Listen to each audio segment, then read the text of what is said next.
Fé, com o desejo de partilhar com vocês um pouco de vida, de conhecimento, um pouco de experiência e, na medida do possível, também ouvi-los, seja verbalmente ou se quiser deixar registrado sua contribuição também. Agradeço muito aqui a comissão organizadora pelo convite, o Eduardo, o Padre Tiago, a estar com vocês e já parabenizá-los pela iniciativa de fazer esse congresso de educação para pais e educadores, ou para educadores, podemos juntar pais e educadores numa palavra só, educadores, aqui em Rialma, Diocese de Uruaçu, em Goiás, Regional Centro-Oeste da CNBB. Então, eu parabenizo e agradeço pela contribuição que vocês trazem, não somente para quem está aqui presente, mas também quem nos acompanha pela internet, trazer boas reflexões que ampliam, espicha o olhar, alarga o horizonte. E eu falo assim, como regional do Centro-Oeste, uma das minhas incumbências é de acompanhar a educação e o mundo universitário no Regional Centro-Oeste, que são as dioceses de Goiás e DF. Então, saber que numa diocese está acontecendo algo desse nível, muito me alegra e alegra o regional. Então, vocês trazem uma contribuição, não só para quem aqui está, mas também para o nosso regional. São a maior parte das pessoas aqui, são de casa, do regional, estão aqui, e esse conhecimento adquirido pode fortalecer, fundamentar mais ainda a sua prática educativa, sua arte de formar e compartilhar para outros também o saber aqui adquirido. Então, a gente agradece e incentiva a fazer outros, tá bom? Muito obrigado mesmo por ajudar a educação. Muito bem, então, eu tenho uma tarefa aqui com vocês, eu vou sentar um pouco, depois eu levanto e a gente vai seguindo, tá bom? É previsto no final, perguntas e, enfim.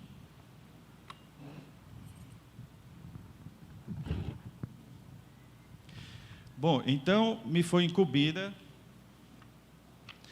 a tarefa de trazer para vocês algumas ideias, compartilhar um pouco do conhecimento sobre esse tema, personalismo e educação. O meu objetivo aqui é indicar para vocês a contribuição que o personalismo pode oferecer à educação. No primeiro momento, eu pretendo apresentar o personalismo como escola filosófica e, em seguida, farei esse esforço de linkar, de juntar, de conectar o personalismo com a educação e em que ele pode, como escola filosófica, contribuir na formação de outras pessoas e também na própria formação. Começo situando um pouco, o nosso redor, o nosso contexto.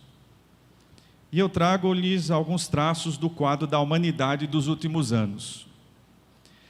Em 2020, 281 milhões de pessoas estavam fora de seus países de nascimento ou de nacionalidade. 13 milhões de crianças são refugiadas e em busca de asilo.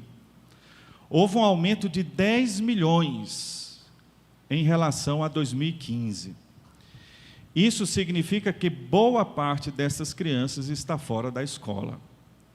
Para elas, mais que perder um ano escolar é perder a vida. Pensando a educação brasileira em tempos de pandemia, encontramos o aumento de mais de 170% de crianças e adolescentes entre 6 e 14 anos fora da escola, no segundo trimestre deste ano. Passou de 90 mil para 224 mil. Em São Paulo, os estudantes aprenderam apenas 28% do que teriam aprendido em aulas presenciais. E o risco de abandono ou evasão escolar mais que triplicou. Na zona rural do estado do Karnataka, na Índia, a proporção de alunos da rede pública que na terceira série são capazes de realizar subtrações simples caiu de 24% em 2018 para apenas 16% em 2020. A crise global de aprendizagem parece ser ainda mais grave do que se temia. Esta geração de alunos corre o risco de perder 17 trilhões de dólares de rendimentos futuros, como resultado do fechamento das escolas, o que equivale a 14% do atual PIB global. Essas são informações da Unicef. Crescemos na técnica e retrocedemos na ética. Crescemos no fazer e retrocedemos no ser. Sabemos fazer, mas não sabemos o que devemos fazer com o que sabemos fazer. Falta uma metafísica para compreender novamente o ser.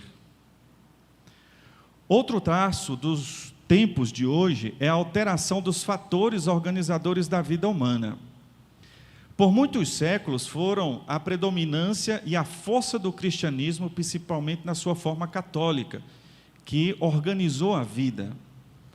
Associados à religião, se colocaram a família e a escola como grandes influenciadores da vida das pessoas. Hoje é diferente. O que regula a vida pessoal, as relações humanas e pessoa-natureza é a tecnologia, a política e o econômico material. Somos reduzidos a peças inconscientes de um sistema. Existimos em meio à pluralidade de razões. Não há mais um só ponto de vista, mas sim vários, e com isso, múltiplas cosmovisões, grupos religiosos, várias éticas.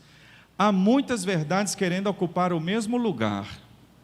Há muitos direitos reivindicando o status de direito, chegando a um nível de contradição preocupante. Tem aqueles que lutam pelo direito de nascer e os que lutam pelo direito de morrer, e chamam de direito. A relação pessoa-natureza foi alterada. Hoje a pessoa não mais se coloca como espectador da natureza para aprender o que ela é, inserir-se na sua ordem, mas sim observa para poder dominá-la, submetendo aos seus fins. O mundo não é mais algo que está aí, mas algo a ser construído.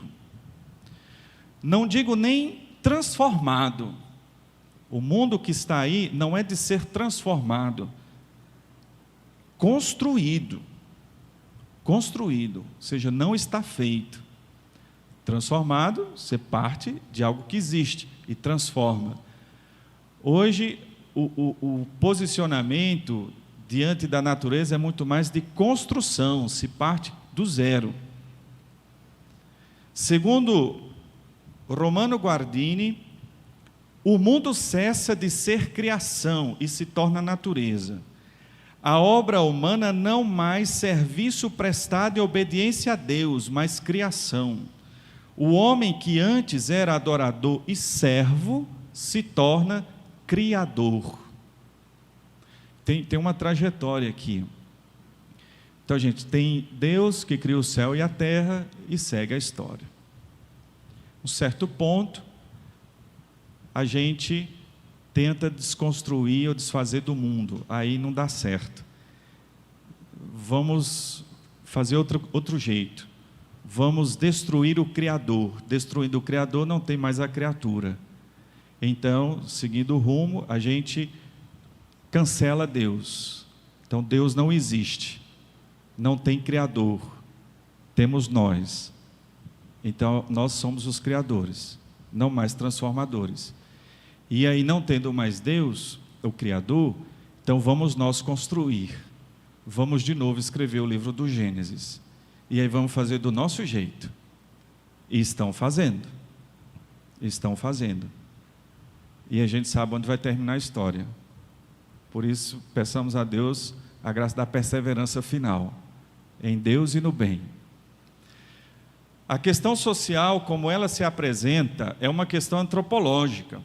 O problema social e o problema educacional são problemas antropológicos. Faz-se necessário educar a pessoa humana. Estamos diante de um processo que foi oportunamente definido como uma mudança de época. Isso revela um humanismo decadente, fundado geralmente no paradigma da indiferença, nos fala Papa Francisco. Essas situações humanas apresentadas nos questionam, nos provocam e até mesmo nos fazem sofrer, bem como as pessoas que amamos e aquelas que não conhecemos. Que fazer? Para onde ir? Precisamos de um pacto educativo global, fundado em uma antropologia adequada, que encontra no personalismo uma sua devida formulação. Então, o que é o personalismo? O personalismo é uma filosofia nascida na Europa, entre as duas guerras mundiais, para se contrapor ao individualismo e ao totalitarismo, mediante a afirmação da pessoa humana como centro de tudo, de caráter absoluto, sujeito livre, consciente, irredutível e espiritual, e por isso transcendente, seja às coisas, seja aos seus semelhantes, e radicalmente transcendente a Deus. Quais são os autores, os pensadores, os filósofos dessa escola filosófica chamada personalismo, que tem a pessoa como centro de tudo e surge na história como uma via de meio entre individualismo e totalitarismo? Nós temos na França Emmanuel Mounier, que inclusive é chamado de pai do personalismo, mas há muita crítica a esse respeito, a validade, o caráter filosófico dos seus escritos, mas enfim, passou na história, entrou na história como sendo o pai do personalismo. Nós temos na mesma França Jacques Maritain, Gabriel Marcel e Maurice Nedoncelle.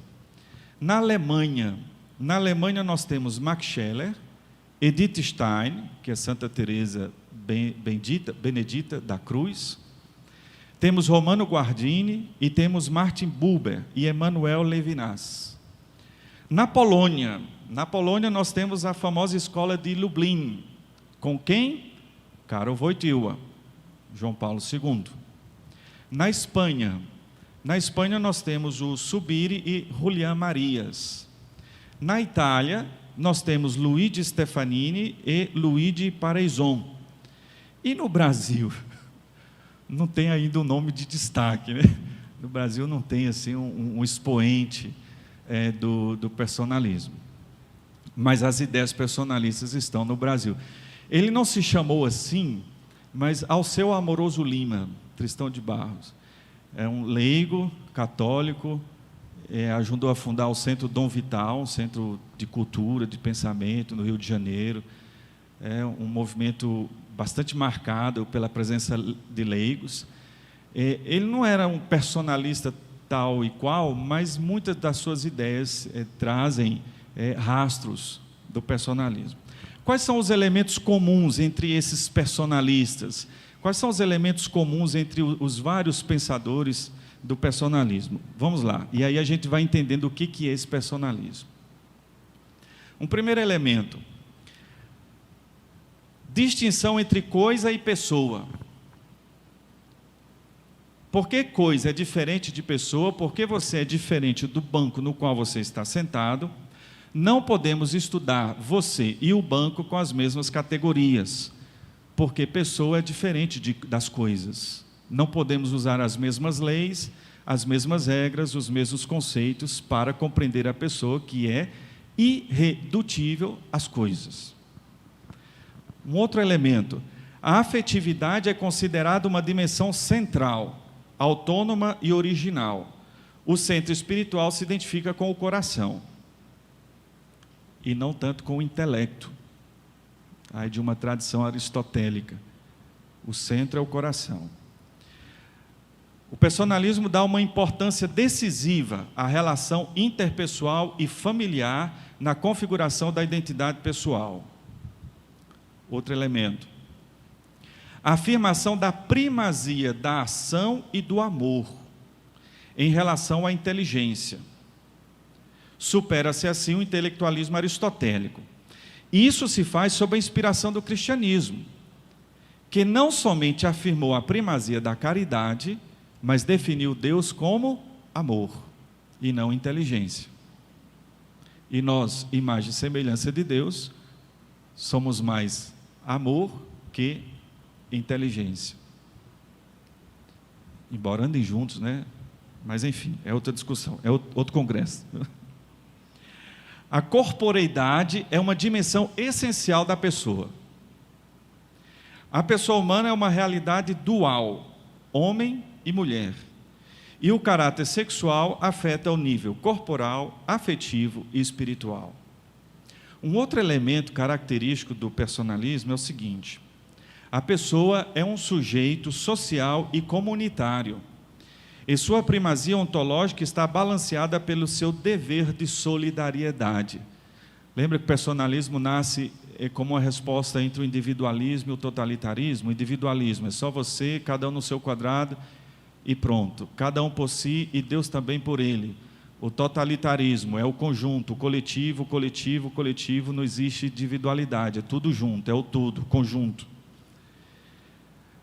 O personalismo está no meio. A pessoa humana, ela é individual, única, irrepetível, mas ela tem um dever de solidariedade, dimensão coletiva. Então, eu sou o que sou, identidade, liberdade pessoal, mas eu também estou conectado com todos. Solidariedade. Um outro elemento.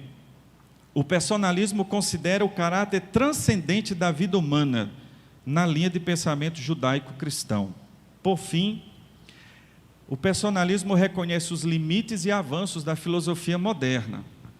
Um desses limites é a afirmação absoluta da subjetividade. E um avanço da filosofia moderna é a descoberta da subjetividade e as reflexões sobre a consciência, o eu e a liberdade. Quem é a pessoa humana? Que é o centro do personalismo. O personalismo compreende todo o resto a partir, em base da pessoa humana. Quem é a pessoa humana?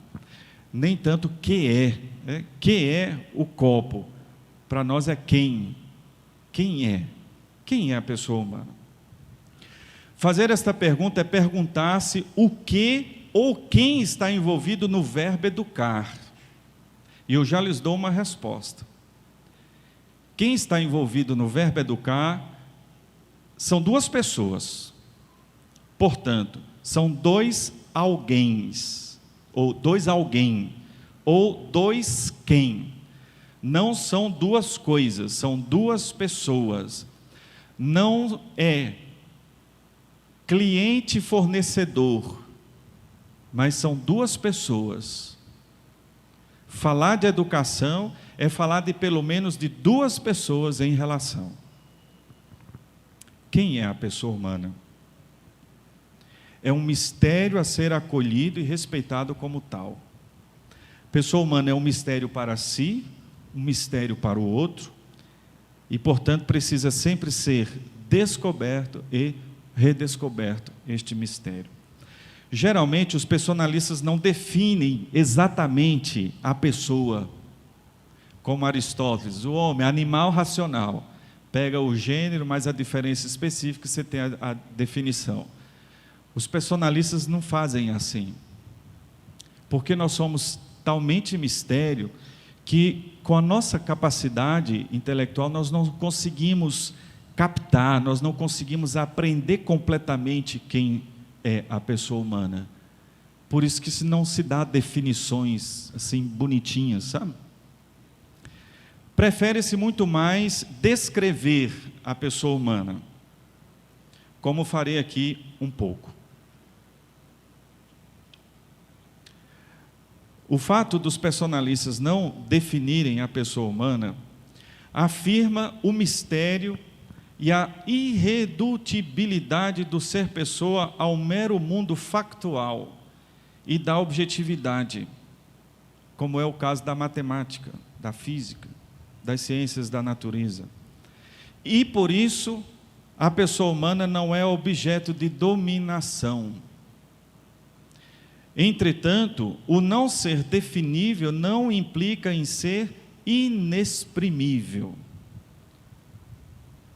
O fato da pessoa humana não ser definível indica que nenhuma definição pode exauri-la. Qual a experiência que a gente faz? Eu não sabia que eu era assim. Eu fui capaz de fazer isso. Ou quando a gente olha para o outro, mas quando eu namorava com você, você não era assim. E não era mesmo. O tempo vai passando, a gente vai descobrindo um monte de coisa que tem dentro da gente. Somos um mistério. De fato, eu não era assim, fiquei assim. A gente vai caminhando, crescendo, se humanizando. Então, somos um mistério. Mesmo dizendo assim, Monnier tenta, para satisfazer aqueles que gostam da definição, ele tenta dar uma definição de pessoa humana. Cito: pessoa humana é uma atividade vivida de autocriação, de comunicação e de adesão, que se intui e se conhece no seu ato, como movimento de personalização. Então, pessoa humana é um mistério. Pessoa humana é interioridade. Dupla interioridade. Nós estamos falando eu estou falando de nós, viu? Estou falando de mim e de você. Nós somos interioridade, dupla interioridade. A primeira interioridade é a interioridade metafísica, ou subjetividade metafísica. Nós somos um ser dado.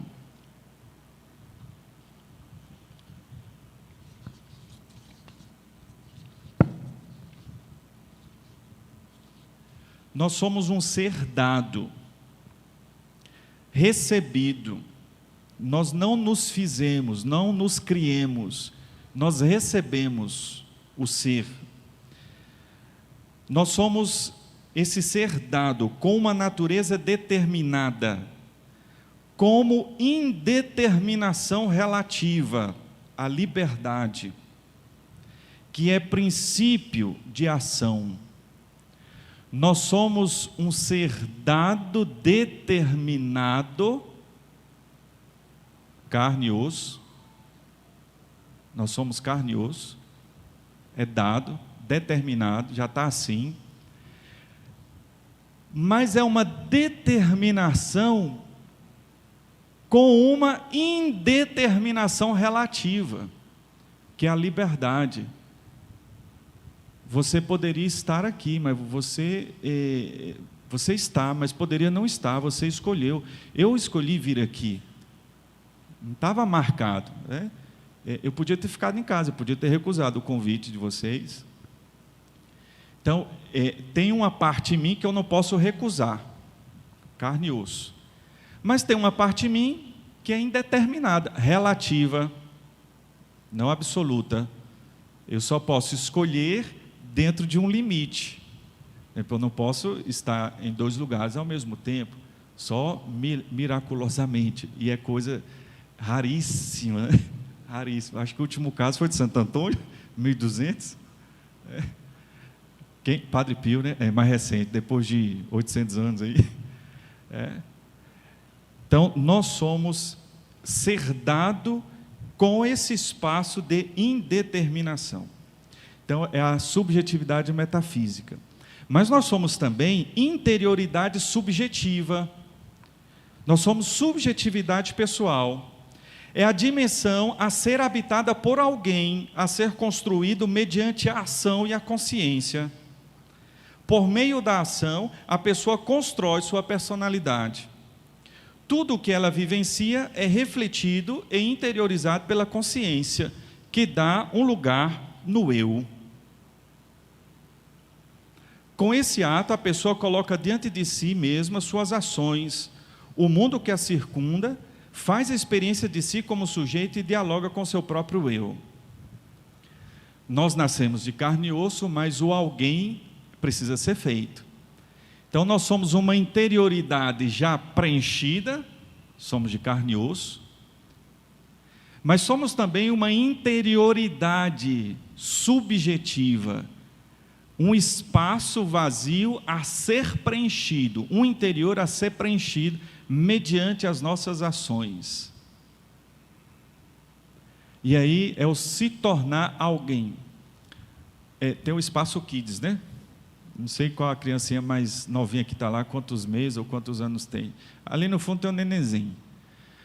Se a gente for lá no nenenzinho, o que a gente vai dizer do nenenzinho? Que é a experiência que a gente faz quando visita o nenenzinho. Que fofura, que belezura, que cheiroso, parece com a mãe, parece com o pai, parece não sei com quem, olha o olhinho dele, o cabelinho dele. A gente não diz que neném santo, que neném paciente, que neném honesto, que neném trabalhador, talvez diga chorador, né? Chorador, mas ainda está no nível da natureza, do instinto, do biológico, né? A gente não diz virtudes dos nenéns. Por quê? Porque a sua interioridade subjetiva precisa ser construída ao longo do tempo. A personalidade, a personalização.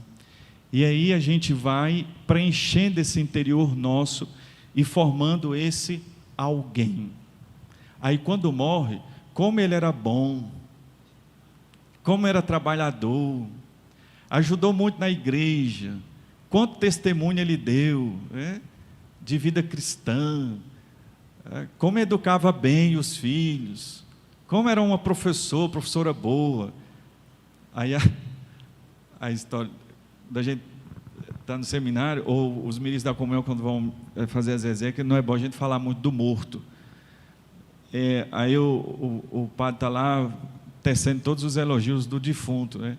Aí a mãe chama o filho assim: meu filho, vai ver se é seu pai mesmo que está lá no caixão. Não é isso que o padre está dizendo, não. Então, a gente nasce com essa interioridade subjetiva vazia e morre com ela relativamente preenchida. A gente se torna alguém. Nesse processo, uma importante característica das vivências é a sua individualidade incomunicável, ou seja, cada pessoa faz uma experiência de determinado objeto de modo muito próprio, particular, individual, único, de modo que nenhuma outra pessoa poderá viver o mesmo que você, e por isso não poderá plenamente ter conhecimento de sua vivência, ainda que seja referente ao mesmo objeto. Husserl, chamado pai da fenomenologia, explica isso nesses termos, cito: na comunidade comunicativa, cada um vê aquilo que eu vejo, cada um sente aquilo que eu sinto, ou cada um pode ver e sentir o mesmo. Nós experimentamos as mesmas coisas e os mesmos processos. Experimentamos os animais e os homens que nos estão de frente. Vemos neles a mesma vida interior, etc. E, todavia, para cada um, as suas aparições são exclusivamente suas. Cada um tem os seus exclusivos, um termo alemão clássico da filosofia, Erlebnis, tem sua vivência daquele objeto. Somente o sujeito singular experimenta esse Erlebnis na sua corporeidade, ipseidade, de modo muito original. Termina a citação. Fica deste modo salvaguardada e fortemente afirmada a irrepetibilidade de cada pessoa e o mistério que a envolve. Isto não significa ignorância total do outro, ou algum tipo de solipsismo, ou ainda isolamento ou solidão máxima. Podemos sentir e acompanhar o outro por meio da empatia.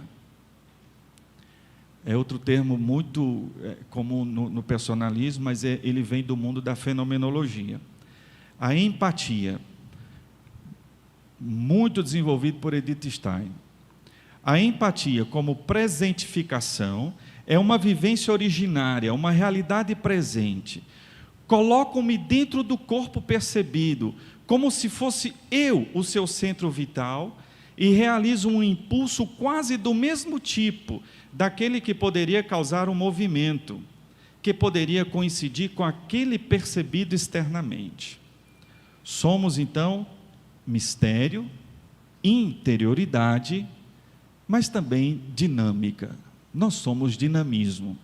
Vejamos um pouco do dinamismo da pessoa humana, do nosso dinamismo. Wojtyła diz que nós temos dois tipos de dinamismos. O primeiro ele chama de algo acontece no homem, e o segundo, o homem age.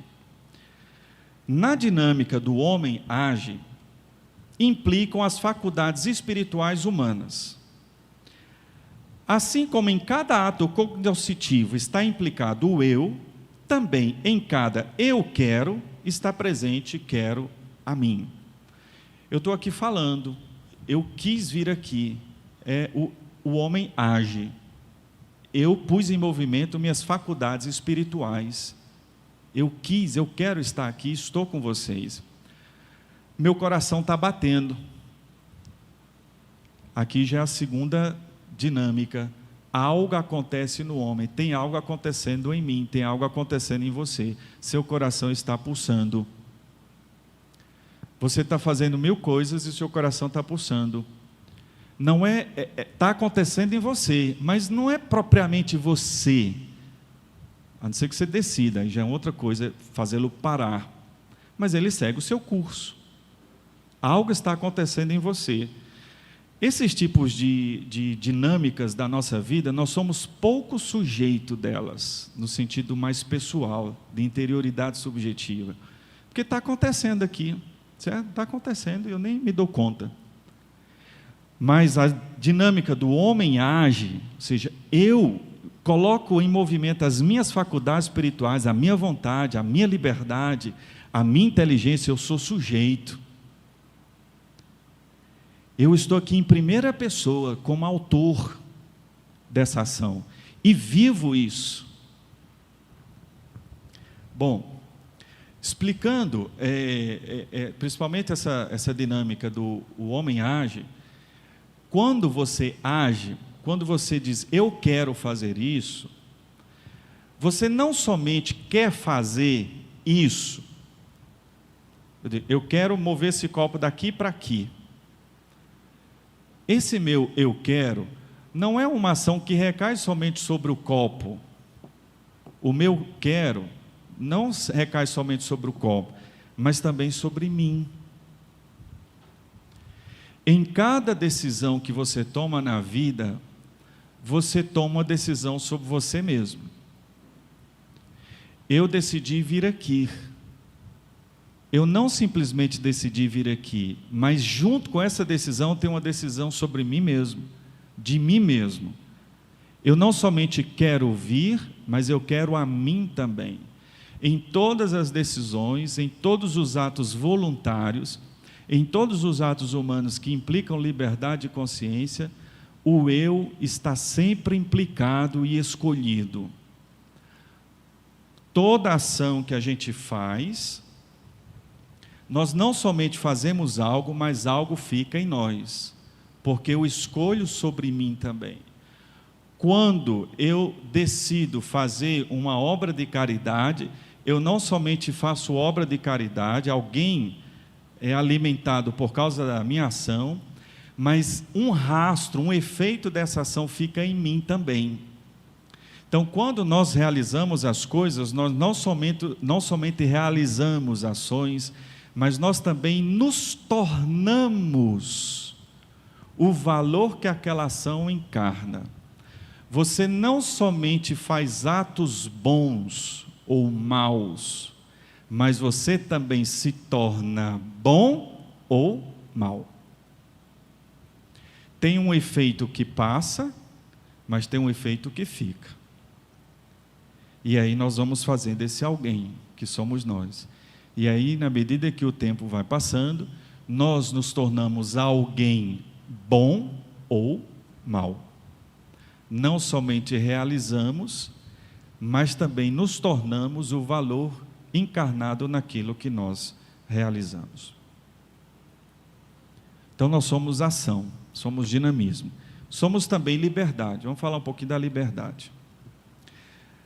Karol Wojtyła identificou a liberdade com a autodeterminação.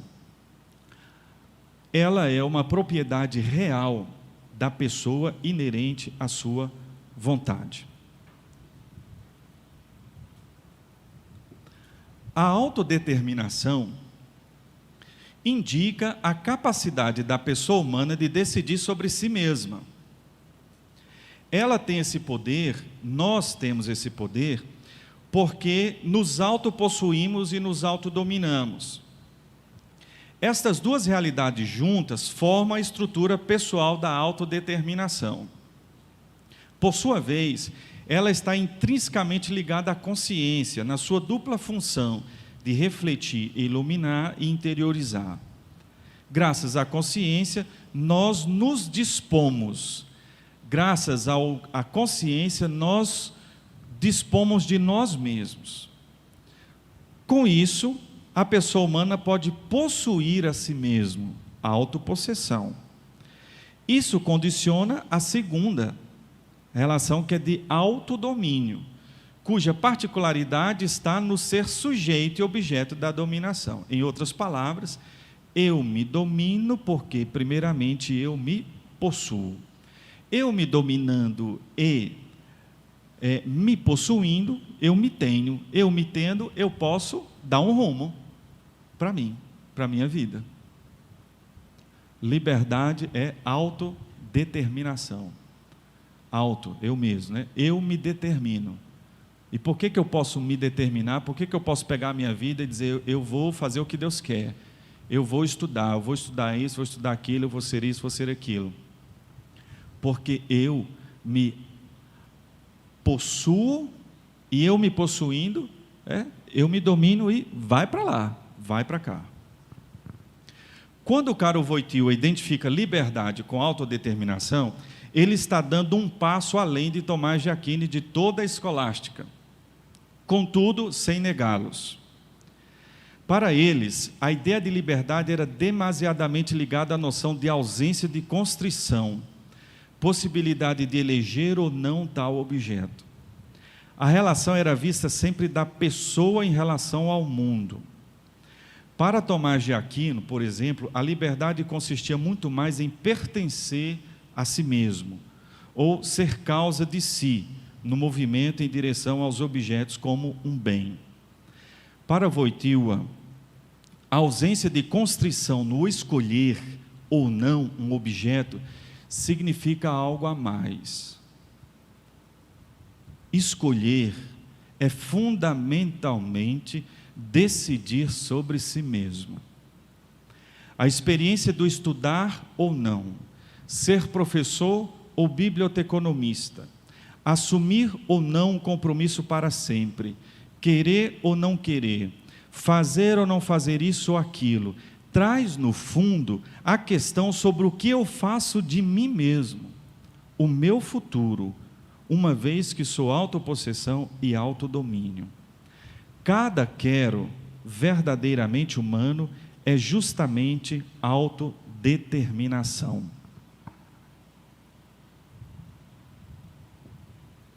Como é que fica a verdade nessa história? Wojtyła considera a verdade como condição e garantia da liberdade. Sem ela, a pessoa humana se veria determinada não por si mesma, mas pelas coisas. A liberdade, antes de tudo, decidir de si mesmo, em vista de um projeto mais amplo de vida, a realização de si. A plenitude existencial humana é resultado unicamente da escolha do bem, porque apenas ele é ser, diversamente do mal que é não ser.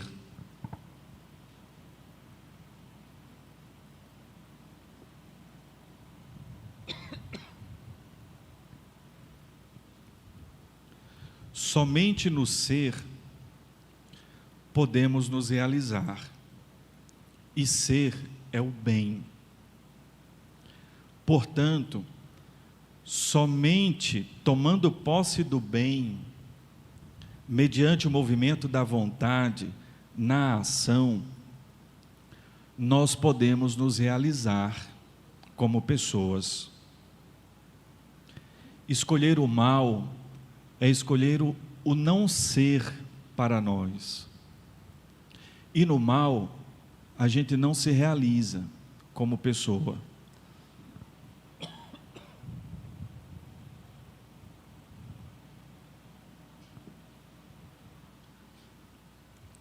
Bem e mal têm a sua verdade, a verdade do bem e a verdade do mal. Com a ajuda da nossa inteligência, podemos aprender a verdade do bem. Conhecendo a verdade do bem, eu então decido. E então, não são as coisas que decidem por mim, mas sou eu que decido à luz da verdade, orientado pela verdade. E isso não faz mal para nós. Escolher a verdade não faz mal para nós, ainda que possamos fazer diferente. Escolher a verdade, nos determinar no caminho da verdade e do bem, é realização. Escolher a verdade é encaixar as coisas. E quando elas não se encaixam, fica dando atrito, se quebra, se rompe, se acaba. Escolher a verdade, se autodeterminar no caminho da verdade, é liberdade. É liberdade. Não é contraditório escolher a verdade. Não faz mal escolher a verdade.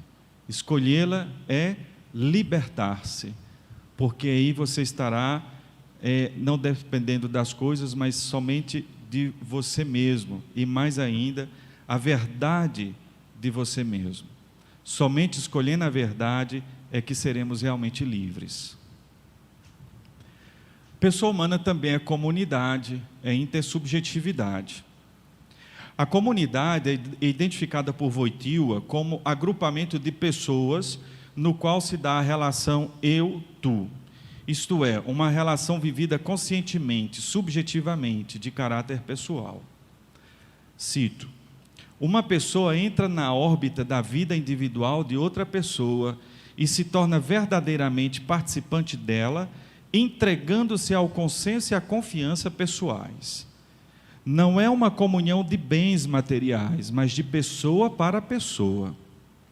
No esquema eu-tu, seguindo a exposição de Wojtyła, ambas as partes, eu e tu, são um suposto pessoal. Ao expressar o tu, se evidencia a separação e a diferença em relação ao eu. Por outro lado, exprime a unidade, porque o tu também é um eu como eu. A unidade e a diversidade são mantidas. Eu e você somos eus, unidade, mas eu não sou você, diversidade. Então nós somos unidade e diversidade. Nós somos indivíduos, mas também somos unidade, comunidade. Este esquema é potencial em virtude do eu poder se unir a qualquer tu, em base à participação na mesma natureza humana. Toda sala de aula pode se constituir numa comunidade, todo grupo escolar pode se constituir numa comunidade, porque pelo simples fato de cada um ser um eu, ele pode se ligar com um tu, que também é um eu. Qualquer pessoa pode formar comunidade com outra. Uma característica importante da comunidade é a reciprocidade. Em um primeiro nível, na relação entre as pessoas, o eu de cada um é constituído especificamente como um eu humano por meio da afirmação do tu para com o eu. Quando alguém me diz você, sinto-me afirmado e reconhecido como um eu. Passando a um nível mais profundo e pleno, a reciprocidade se dá quando o tu se doa ao eu, se doa como eu ao outro eu, ou seja, faz de si mesmo um objeto para outra pessoa e vice-versa. Há uma fusão de subjetividades. Onde que a gente pode ver isso? Na família e na amizade. Na família tem uma fusão de eus. Eu me dou a você. E vice-versa. Na família e na amizade se pode viver essa experiência. Esta doação, esta entrega, abandono de si mesmo, recebe o nome de amor. Trata-se de uma ação que põe em movimento a liberdade. Este movimento, por sua vez, indica algo muito importante para a compreensão da liberdade. A liberdade é um meio. O amor é o fim. Porque você é livre para amar. Qual o sentido da sua liberdade? Amar. A liberdade é o meio, o amor é o fim. O amor é doação de si ao outro.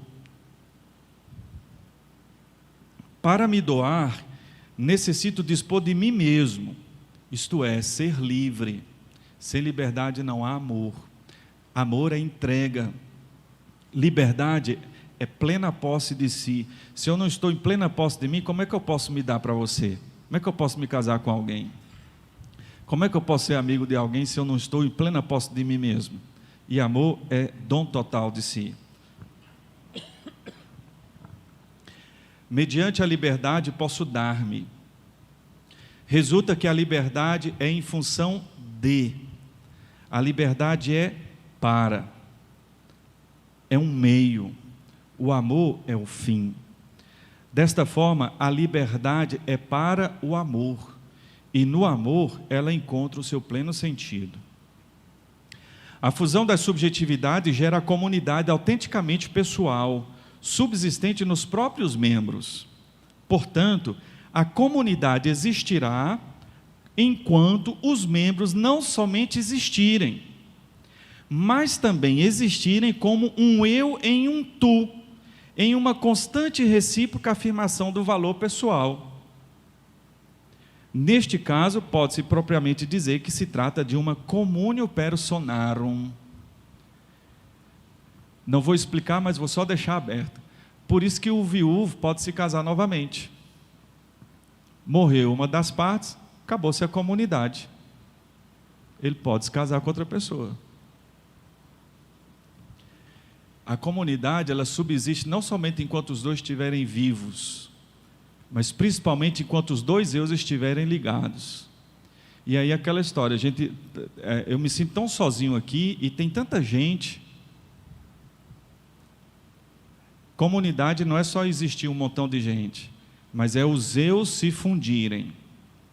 Não é só existir junto, no mesmo espaço, na mesma casa, na mesma escola, na mesma igreja, na mesma pastoral, mas os eus se fundirem. Comunidade de pessoas. Então, quando um morre, não está mais ali, ainda que tem uma relação com ele, a comunhão dos santos, mas já não tem o corpo, não tem a relação completa. Então, desfez. É livre para se casar. Mas é outro congresso. Né? Bom, dito sobre personalismo, quem é a pessoa humana, o mistério, é interioridade, é dinamismo, é liberdade iluminada, guiada pela liberdade. Pessoa humana é comunidade. Vamos dizer agora uma palavra sobre educação. Eu vou falar de educação e personalismo, o que eu entendo aqui por educação? Importante colocar. Sabemos o quanto a educação é determinante na vida de um povo. O modo de concebê-la pode elevar ou não o espírito de uma nação diante das exigências da vida. A sua concepção pressupõe uma antropologia de base. Afinal, os sujeitos envolvidos na educação são pessoas. O modo como se compreende esses sujeitos baseia o projeto pedagógico que contribui na fundação e desenvolvimento de uma nação. Espero ter me feito entender.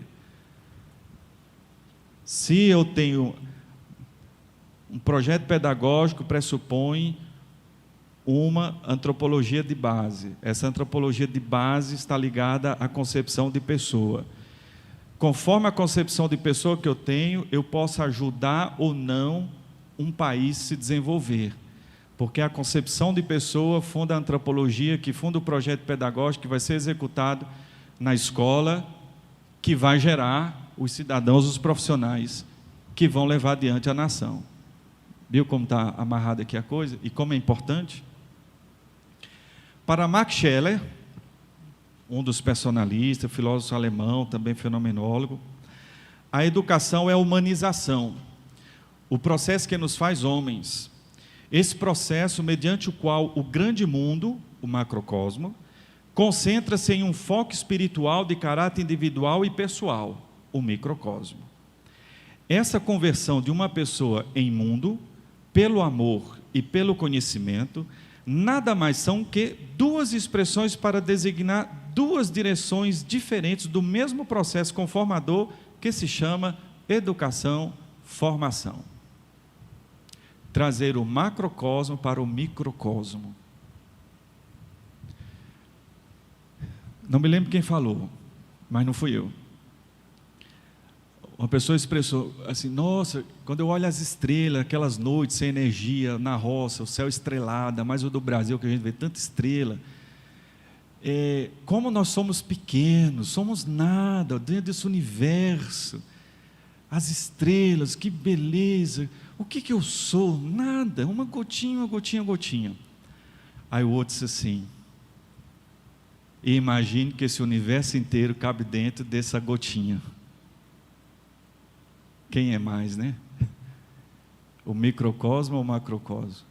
Quem é mais? Pensar que esse universo inteiro, não de uma vez, né? Ninguém dá conta de aprender tudo de uma vez só. Nós aprendemos processualmente.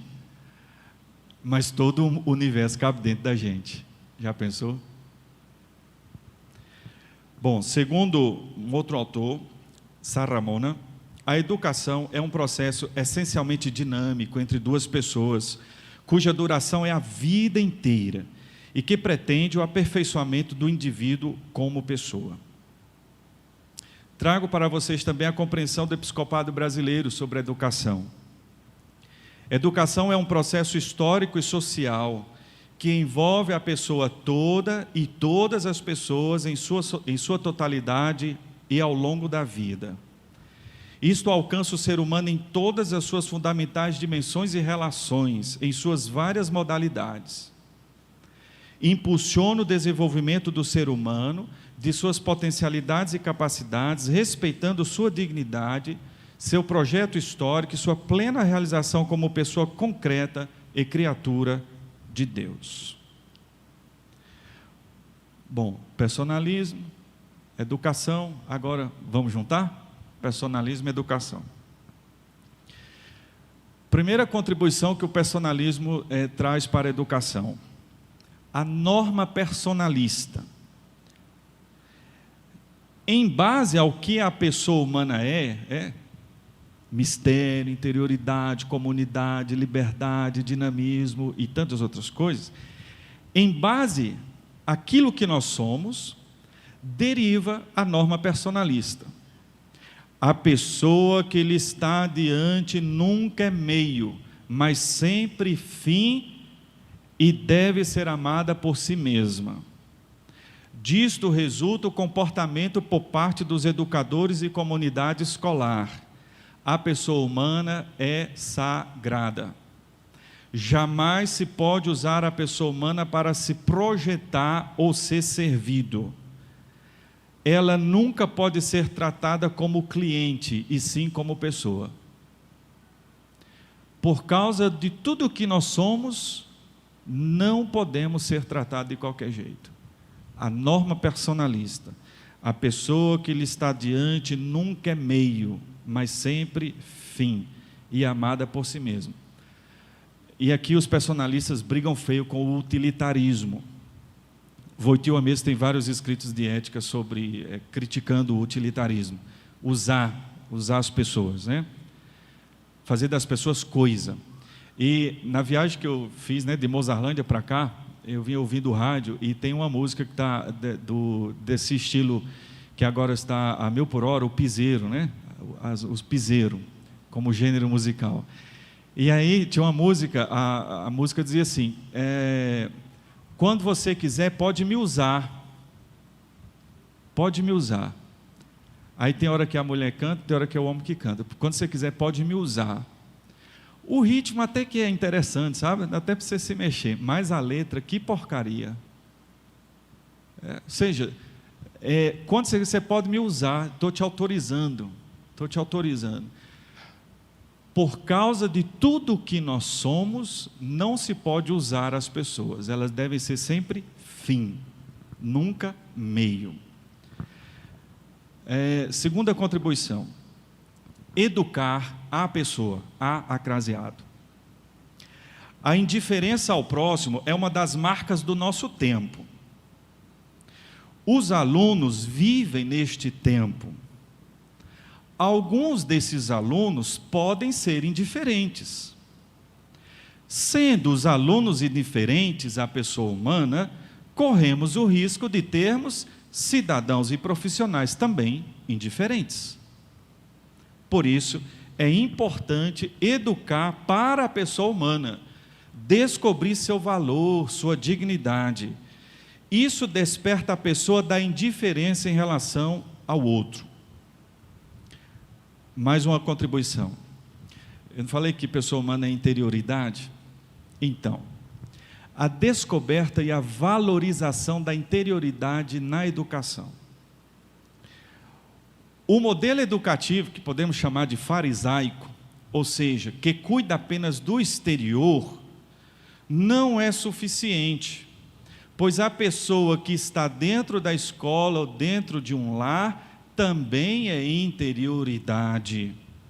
Resulta a importância de povoar a subjetividade pessoal com as melhores vivências. E ainda que sejam dolorosas, que se encontre um sentido para essas vivências dolorosas.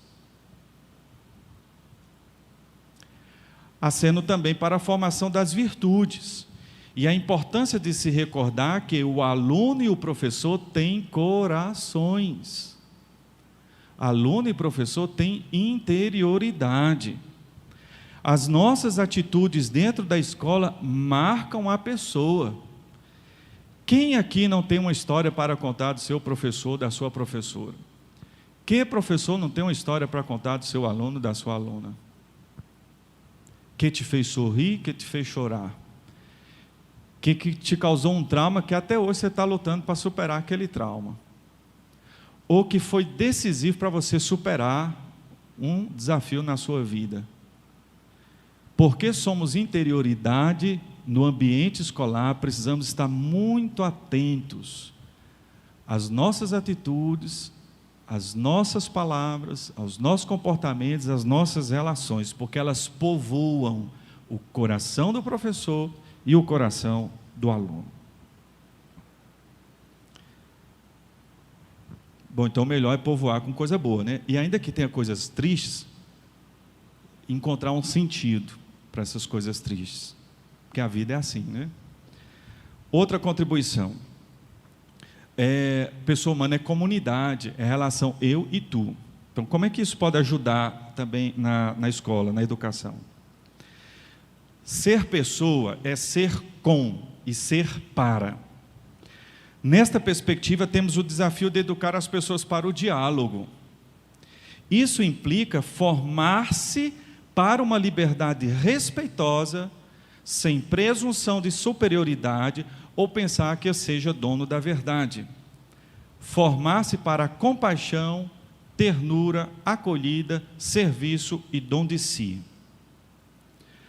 Considerando o aspecto da relação, é relevante observar se a dimensão relacional do aluno, por exemplo, está ferida. A relação de filiação, a relação de amizade, a relação religiosa do aluno, a relação dele com ele mesmo, verificar o mundo relacional daquele aluno. Se a relação está ferida, somente uma outra relação poderá curá-la. Isso a gente pode transportar para vários níveis da vida. Ambiente educativo, ambiente de igreja, de família. Uma relação ferida é curada somente por outra relação. Quanto um educador pode ajudar a curar as relações feridas de um aluno e vice-versa. Outra contribuição, a relação com o mundo. Pensar a pessoa humana na sua relação com o mundo, ou melhor, como ser no mundo, incentiva o educando a ter uma visão positiva do mundo, de modo a amá-lo e admirá-lo, tanto as coisas criadas como aquelas resultado da transformação humana. Mesmo o personalismo colocando a pessoa no centro de tudo, isto não lhe dá direito de destruir o meio ambiente, pois ele é condição para a sua vida. Somos seres no mundo, educar para uma sadia relação com este mundo. Uma outra contribuição, personalismo e educação. Pessoa é mistério, né? A pessoa é um mistério. Nós somos um mistério para mim mesmo, para você. E, portanto, é um mistério sempre a ser visitado, descoberto e redescoberto. Essa é uma expressão de Wojtyła. Logo no começo da sua obra-prima filosófica, chamada Pessoa e Ação, ele diz isso: a pessoa humana é um mistério a ser sempre descoberto e redescoberto. Pronto. Então, nós somos mistério. O convite que aqui se faz é o de redescobrir os sujeitos da educação na sua misteriosa e encantadora humanidade com todas as suas dinâmicas. Jacques Maritain, um leigo francês,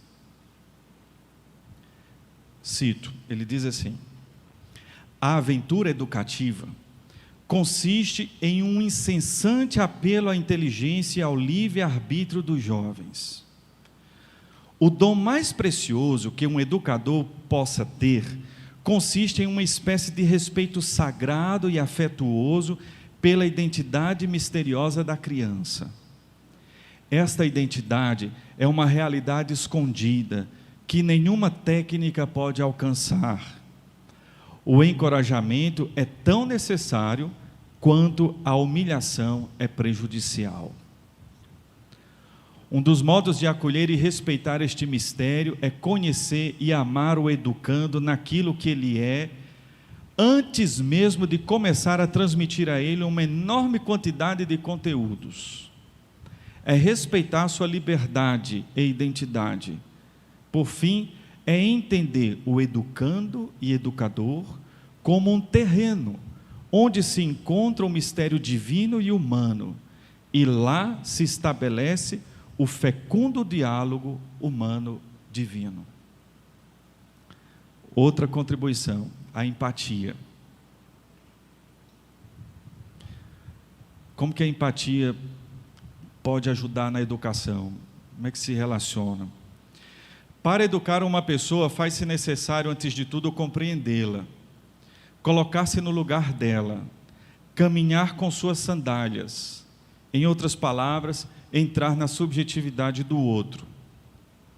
E eu cito Bertolini: isto se torna possível somente se o educador consegue colocar-se no lugar do educando, ou se pôr na posição dele. Às vezes, a coragem de suspender qualquer tipo de juízo sobre ele e sobre seu modo de ser e pensar, e, portanto, de não fazer uso dos próprios esquemas interpretativos e das próprias modalidades de ver e avaliar os fenômenos e as pessoas.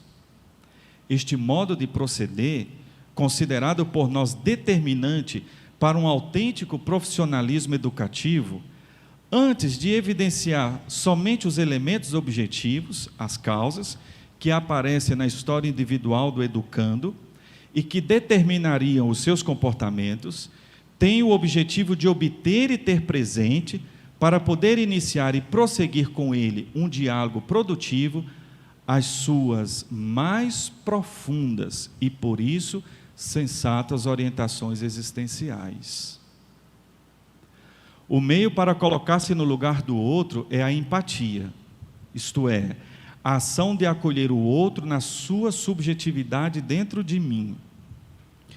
Isto implica acolher o outro com seus sonhos, suas angústias, suas alegrias, suas incertezas, suas esperanças, seus sentimentos, simpatias e antipatias. Em síntese, acolher o outro não como objeto, e sim como sujeito. Todavia, não é a empatia pela empatia. Ela é um instrumento, um meio para compreender o profundo da pessoa e oferecer o caminho educativo necessário para ela. No vivenciar o outro, é importante ter em consideração que não conseguimos nunca vê-lo completamente. O que tenho dentro de mim não é exatamente o outro, mas o ato por meio do qual me dou conta do que se passa com ele. A vivência do outro está sempre dentro dele. A sua interioridade é o espaço somente dele e de Deus, que o conhece mais do que a pessoa a si mesma. Essa impossibilidade da gente entrar no mundo do outro completamente é garantia de liberdade. Ninguém pode me roubar de mim. É a sacralidade da individualidade humana, diante da qual até mesmo Deus se rende. Este é o terreno do respeito do Criador para com a criatura, porque Ele a ama. Todavia, isso não significa deixar o filho, o aluno, entregue a sua completa autonomia no processo formativo. É bem mais que isso. É o não se colocar no lugar do filho, do aluno. Não confundir os meus desejos de pai, mãe, professor, com os desejos do filho, do aluno. Os meus pensamentos com os dele. Não ler a experiência do outro à luz da minha experiência. Em síntese, é permitir o outro ser ele mesmo. Você tem que ser o que eu quero. Você tem que ser o que eu fui. Não é assim. Porque no meu tempo não era assim. Tem coisas que ficam, tem coisas que passam. Eu dizia para minha mãe, você é do tempo de 12. Para dizer, isso aí não vale mais, já passou. Tem coisas que passam, tem coisas que ficam. A empatia previne a gente. Previne a gente de querer que o outro deseje como você deseja, que você veja, que o outro veja como você vê, que ele tem os sonhos que você tem, e aí ele não é ele é você, e não dá certo. Nós não nascemos para ser assim. Chega um momento que sai, é uma bomba atômica, uma bomba relógio. Cada um tem que ser ele mesmo. A gente vai sendo formado, recebendo e vamos processando. E aí cada um faz a síntese, muito pessoal. Onde é que eu errei? Onde é que eu errei na educação dos meus filhos? Pode até ter errado em algum momento, mas o pai e mãe, eu digo isso e tenho visto também, não é plenamente culpa de pai e de mãe, porque cada um de nós vai recebendo e fazendo a síntese, muito pessoal. E aí, quando a gente chega um momento que a gente escolhe de outro jeito. Eu não queria que você fosse assim. Eu queria que você fosse do jeito que eu queria. A frustração foi maior.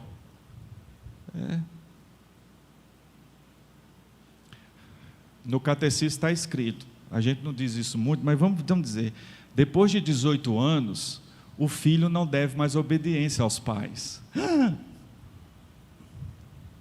Não deve mais obediência, deve respeito, escutar, ponderar os conselhos recebidos, bater a porta do pai e da mãe, o que você acha, o que você me diz, mas é ele que tem que decidir, depois dos 18 anos. Porque se a gente for sempre fazer o que pai e mãe quer, eu não sou eu mesmo, eu não cresço. Posso até fazer o que você, mãe e pai, querem para mim, mas não posso fazer conduzido pelo pai e pela mãe, mas o que o pai e a mãe me disseram, eu fiz meu, interiorizei. Aí já não é meu pai e minha mãe que querem, sou eu quem quero. Eu não posso levar minha vida de adulto fazendo o que meu pai e minha mãe mandam. Chega um momento na vida que eu tenho que fazer o que eu mando em mim mesmo.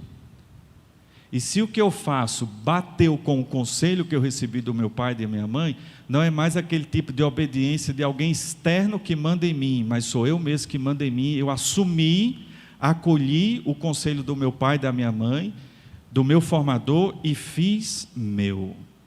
É uma viagem difícil, sabe? Interiorização dos valores, interiorização dos conselhos. Fazer o conselho que você me dá ser meu. Isso é humano, isso é respeitoso. Já não são os outros que me conduzem, sou eu mesmo quem me conduz. E é aqui que a gente tem que chegar, é a maturidade. Não sou Maria, vai com as outras, sou eu mesmo que vou. E ainda que eu vou junto com as Marias, mas não são as Marias que estão me levando, sou eu que estou me levando. Obedecer a Deus, não, você tem que seguir você mesmo. Mas eu sigo eu mesmo. O fato é que o que Deus me disse, eu fiz meu. Obedecer a Deus, mas isso é escravidão, isso é humilhação. Nós somos tão dignos, nós somos tão pessoas humanas. Obedecer, você tem que seguir mais o seu nariz mesmo, mas eu sigo o meu nariz. O fato é que o que Deus me disse, eu fiz dele meu nariz. Eu assimilei. É difícil isso. Jesus travou essa batalha. Vontade humana e vontade divina. O que o outro diz, o que o professor diz, o que eu digo, né? E aí assimilar, interiorizar, o mestre interior, enfim. Terminou, né? Bom, sobre a comunidade, né? Pessoa humana é comunidade. Como é que são nossas comunidades educativas, né? O personalismo apareceu, surgiu, foi formulado como uma resposta entre individualismo e o totalitarismo. Nós podemos reproduzir dentro de nossas escolas uma comunidade individualista, que já nem seria mais comunidade, propriamente dita. Podemos reproduzir dentro de nossas escolas um jeito de ser sociedade. Se pensamos uma escola católica, podemos reproduzir dentro da escola católica uma eclesiologia. Bom, educar para o transcendente, educar a pessoa humana para Deus, porque a pessoa humana é transcendência. Enfim, as outras coisas eu deixo. O que a gente faz? Pergunta? Bom, aí eu concluo, aí eu fecho.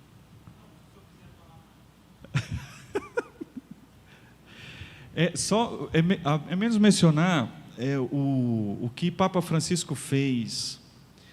Ele convocou toda a humanidade ao Pacto Educativo Global. Unir nossas forças, unir todas as pessoas de bem, mais ainda nós, igreja, para um grande pacto educativo, o Pacto Educativo Global. Precisamos, ele incentiva mais, como uma das ideias desse Pacto Educativo Global, recuperar o humanismo cristão. Tem vários tipos de humanismo, tem também o humanismo ateu, mas é recuperar o humanismo cristão.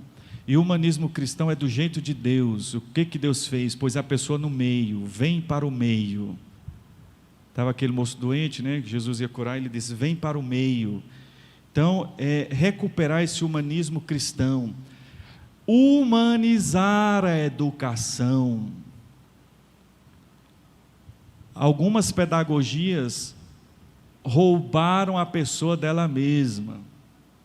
Lá na idade moderna e contemporânea, principalmente no início da contemporânea e da filosofia, Feuerbach disse assim, a religião roubou a pessoa dela mesma, vamos pegar de volta o que a religião roubou, vamos pegar a pessoa de volta, nos roubaram.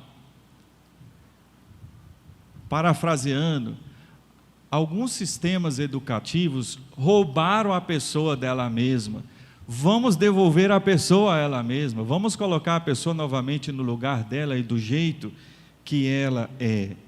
Humanizar a educação, parece estranho isso, mas é preciso humanizar a educação, colocar a pessoa humana de novo no centro, do jeito que ela é.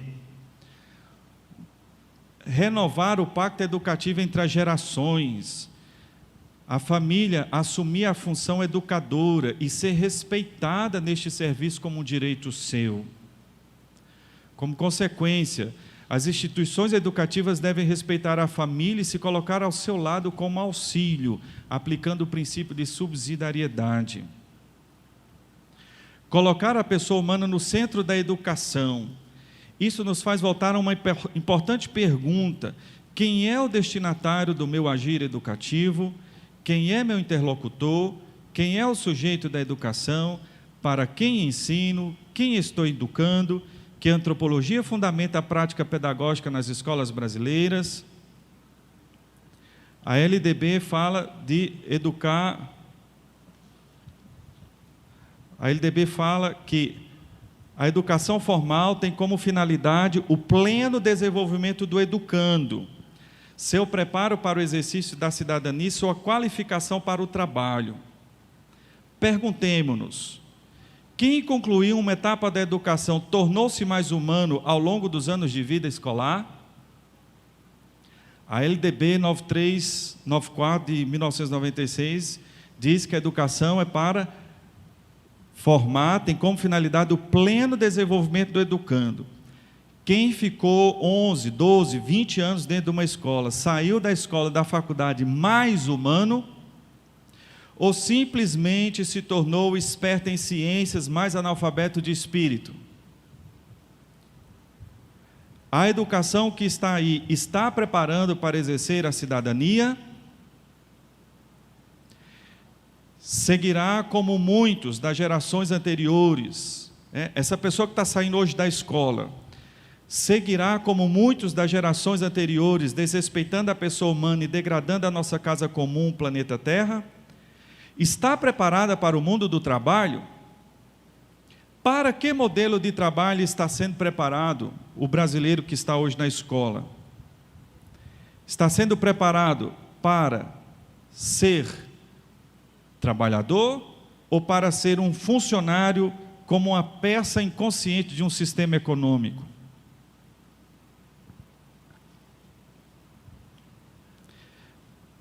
E aí, essa proposta do Pacto Educativo Global: humanizar a educação, devolver a pessoa a ela mesma, porque fomos roubados. Por longas décadas, sempre mais fomos compreendidos de modo reducionista. A pessoa humana vista só de um ângulo, quando nós somos mais do que aquele ângulo. E aí, como não se conta o outro ângulo, parece que nós somos só aquilo. E a gente vai seguindo, vai seguindo. E nós somos muito mais do que somente aquele ângulo. Nós somos muito para sermos tratados de qualquer jeito. Nós somos muito para sermos educados de qualquer forma. A proposta educativa da igreja, que faz parte desse apelo, dessa convocação do Papa Francisco ao Pacto Educativo Global, humanizar a educação, é repropor o humanismo cristão. Colocar de novo a pessoa inteira no centro. E não servir-se dela, mas servir a ela. Nessa perspectiva vai a campanha da Fraternidade de 2022. Fala com amor, fala com sabedoria, ensina com amor. Vai nessa ótica do humanizar a educação. Não só a educação formal, escolar, educação familiar, educação na fé, todos os processos educativos, são vários. Qual o sentido último da educação? Qual a razão de ser? Quais os princípios fundamentais da educação? Não ficar tanto nas ideias, mas ir lá na fonte, lá na base. E indo à base a gente consegue recuperar. Somos muito para sermos educados, formados de qualquer jeito. Somos imagem e semelhança de Deus. E a nós mesmos toda a reverência, todo o respeito. Deus fez isso ao encarnar-se, ao fazer-se um de nós. Deu a vida por nós, como se fosse cada um. não veio ao mundo como gato, como cachorro, como passarinho, veio como nós. E se nós já éramos muito, mais ainda nos tornamos por Deus ter se feito um de nós. Obrigado.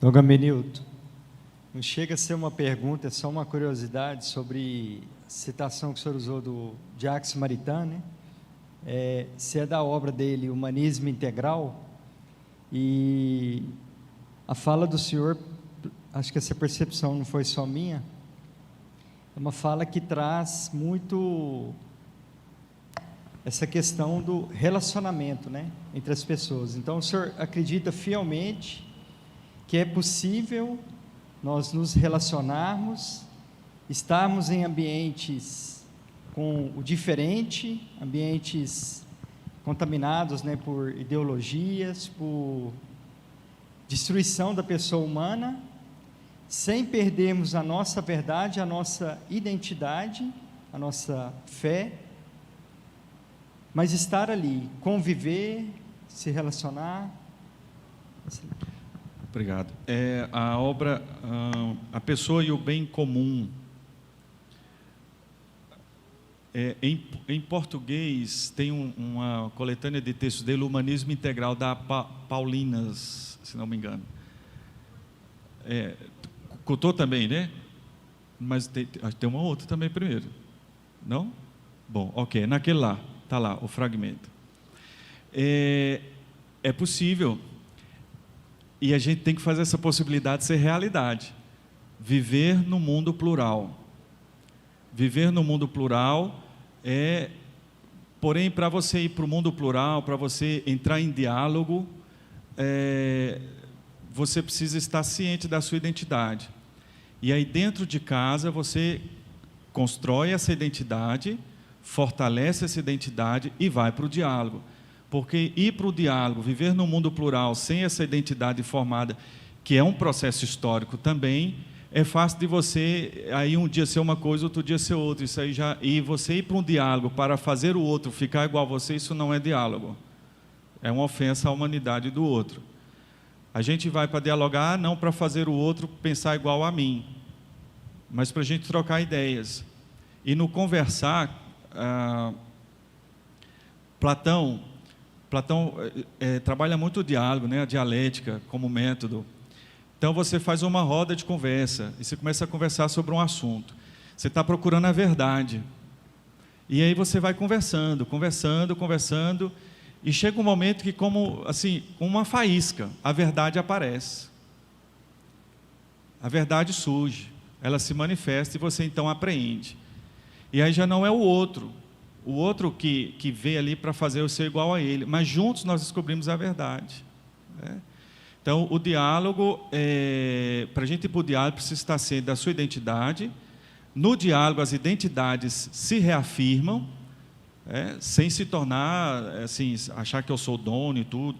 Eu fiz a experiência em Uruaçu de participar do Conselho Interconfessional Municipal de Ensino Religioso. Era eu representando a parte católica, tinha pessoas do mundo protestante e espírita. Muito bom, muito boa relação. Participei de encontros de ensino religioso plural. Sou bispo. Entrei profundo nos diálogos e não virei um deles. Virei bispo. Então, muito tranquilo, mas precisa estar seguro. Sim. E desarmado, entrar no mundo plural desarmado, ciente de si. E a verdade é a verdade, venha de onde vier. Até a mula de Balaão falou coisa verdadeira. A verdade é a verdade, venha de onde vier. É sempre verdade. Não é contradição com Jesus Cristo. Se é verdade, vai coincidir, vai bater. Então a gente vai para o diálogo, para a gente conversar, avançar nas compreensões, encontrar essa verdade sempre que vai se ampliando, vai se ampliando.